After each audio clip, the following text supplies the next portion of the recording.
Ladies and gentlemen, we have completed round two in record time. Um, just getting a reply actually from a message sent to one of our league members. So I'm going to reply to that in real time on our YouTube video. Um,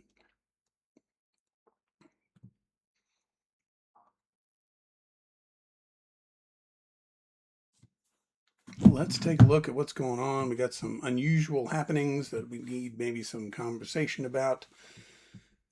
Um, Here are in blue the players whose fate was decided during phase 4. So if we go back down here to the title of our document, this is round 2, phase 4, which is the end of the bidding for um, round 2. There will be a round 3. You only get 2 bids, and I have not submitted my bid yet, so I'll be honest with you, we're going to wait until morning. So nobody send me anything tonight. Let's all just take the rest of the night off, and I will send you an update in the morning when I'm ready to go, and then we'll do round 3. So because we are way ahead of schedule. There was some talk about we were starting later than usual, and maybe that's part of it. Is everybody's kind of been gearing up and ready to go. So I don't know, something to think about. That's for sure. Walker was matched at 102 by CD, so he is going to keep him. If you jump down here at the bottom, he is also going to keep Etienne at 42.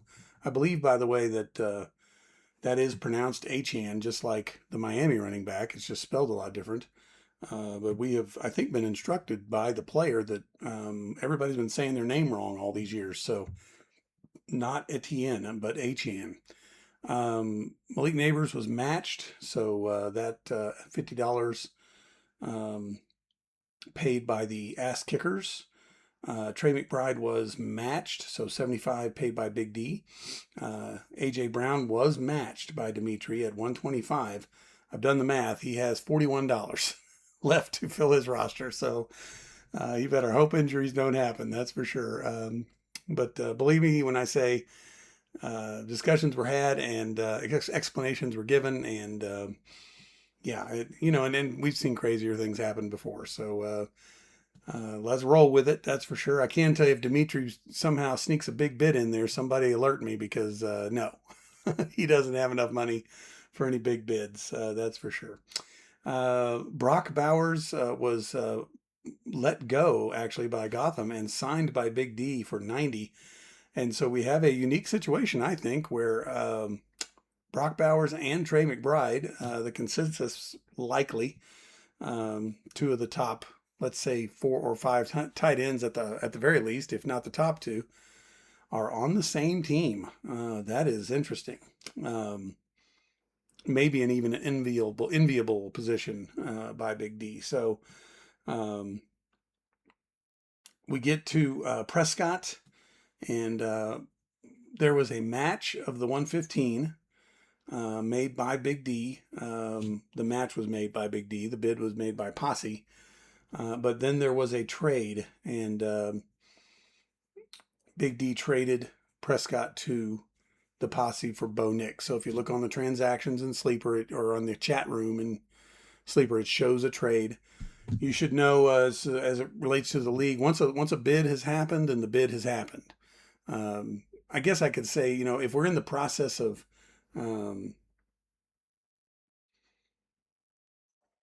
if we're in the process of collecting the bids, and someone decides, well, actually, I kind of want to change this one thing or whatever, then we can do that. But kind of once the gavel falls and everybody's turned everything in and I'm doing my video and it's an update, the bid is the bid.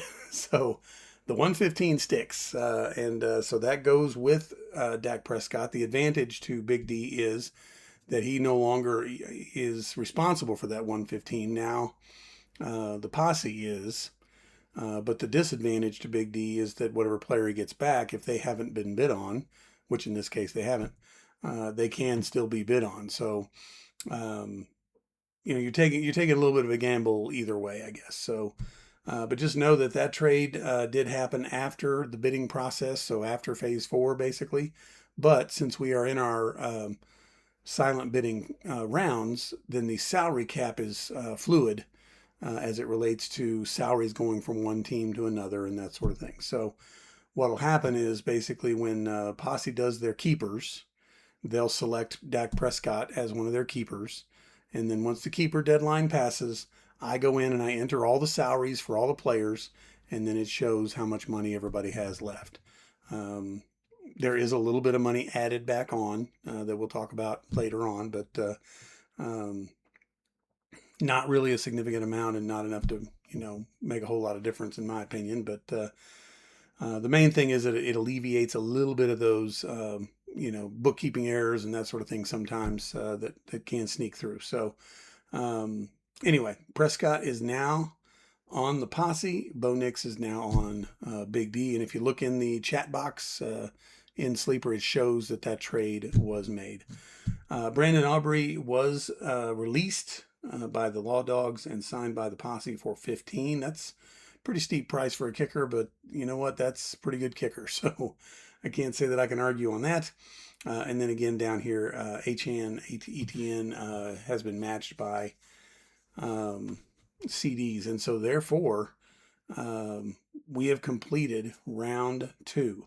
The one thing I would again recommend is go into Sleeper, find this little keeper countdown here. You got 2 countdowns, the keeper one and the draft one.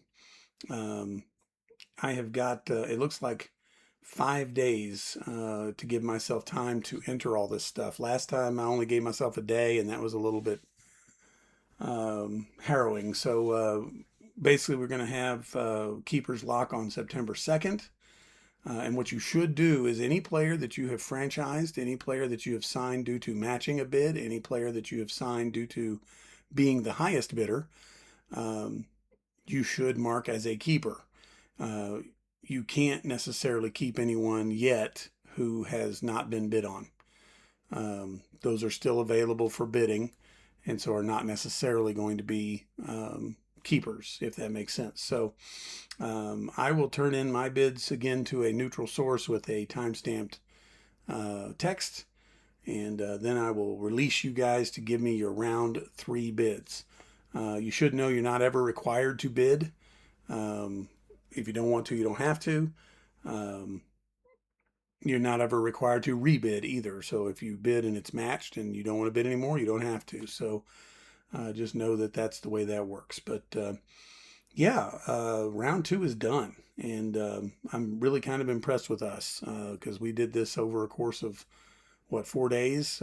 Sunday, Monday, Tuesday, Wednesday. And it normally takes about 8 days to get all 3 rounds done. And we're going to get round 3 done.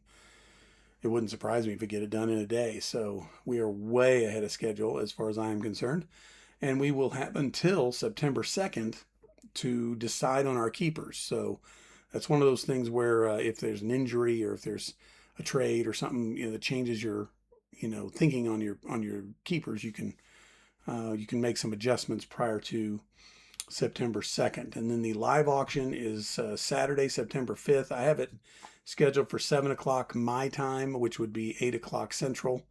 And I don't know what other time zones actually are now in play. So we've got somebody in Vietnam or something right now, but I think they're supposed to be back. I don't know. That for now is, I think, the best we're going to be able to do as far as timing on the live auction. If you're looking at rookies again, the only way you're going to get to those is through the live auction. There's no silent bidding on any rookies. And so, if you've held back some money, that's going to give you some advantage. And that's basically the way this league goes. So you guys stay safe out there, and I will plan on checking back in with you again as soon as I have more information to share with you. Just so you know, you hit edit, you go in, you hit the guys, puts check mark, you hit set keepers, and you're done. So that's the way you do that.